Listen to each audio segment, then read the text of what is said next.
In kindergarten, he learned to sign perfectly his many drawings. Try on his brilliant yellow sunglasses. See the world as he saw it, clearly full of hope. Slide your hand up the sleeve of his favorite red shirt. He would laugh. Finally, with utmost care, hold what he made in nursery school. A white plaster cast of his hand, fingers spread wide apart, as though he were telling you just how old he would be when he died. Even now, years after the death of her youngest son, 6-year-old Andrew, in a drowning accident, Shelly Jones Wagner's pain is not far from the surface. She turned the tragedy that changed her life into creative energy to express the long-term impact that grief has on a person, giving words for all of us who grieve loved ones. It is to the grief that I dedicate this performance of the Andrew poems by Shelly Jones Wagner. I'll tell you, I'll be bold. You cannot know what it's like. I don't want you to know firsthand the trauma of loss. So you might know for a moment grief that gives life, transcends, blesses with wisdom. It's my choice to share these lessons. It's your choice not to listen if you cannot bear what I also thought I could not survive. I will understand and wait until you need this lesson, like a lifeline when you are drowning. There's nothing I can do about it but have you drown in my poem. For only a moment, shake the water off your head. Go home and kiss your children. Tuck them in bed. Sleep unsettled, but wake somehow refreshed. So I keep telling my story, what I know to be true. It has taken me years to recognize my face in the mirror, to know who I am. And I refuse to hide it anymore. Cover it with makeup or put on a smile to make it easier for you. I'm a mother. Come close, sit down, and listen. We'll begin with your questions. Ask me, for example, why you never received a thank you note for flowers, food, or charity contributions.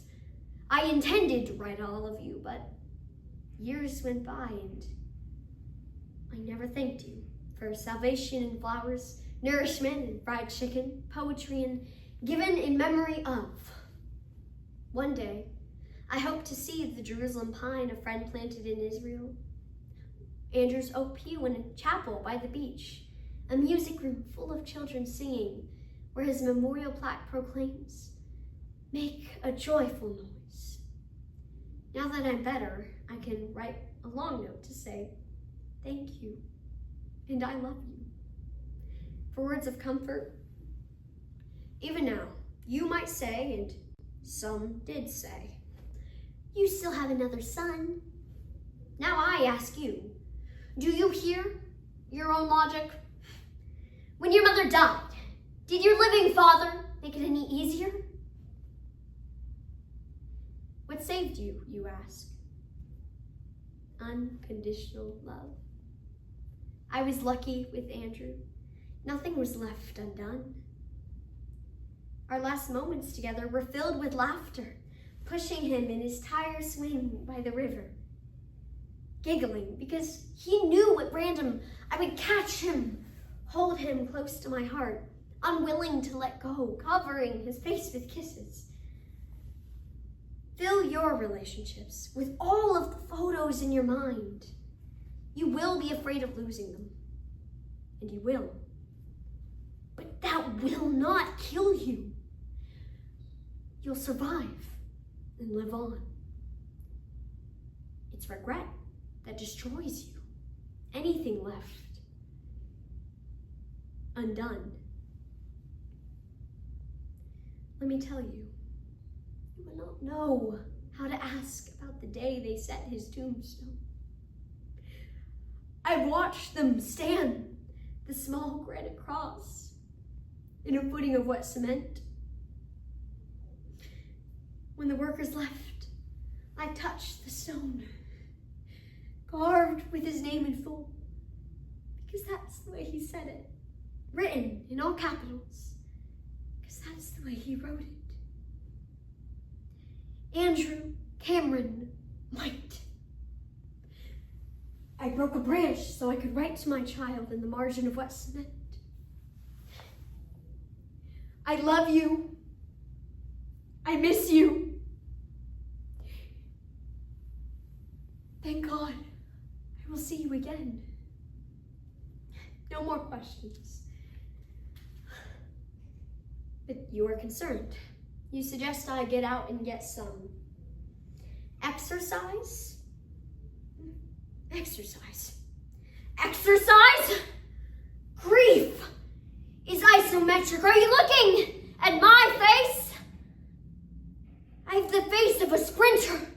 I grimace and strain like the runners I saw in the New York Marathon. Those towards the end were suffering, dying, though more alive than most of us, cheering for people we didn't know. Don't give up, keep going. Some were passing them water. The runners ran on. Some fell, skinning their knees. If you pass me a cup of water, you will see what I see up the road. A ragged uphill course I'm determined to finish. I'll make it if I pace myself. Forgive myself when I fall, and stop long enough to accept the water you offer.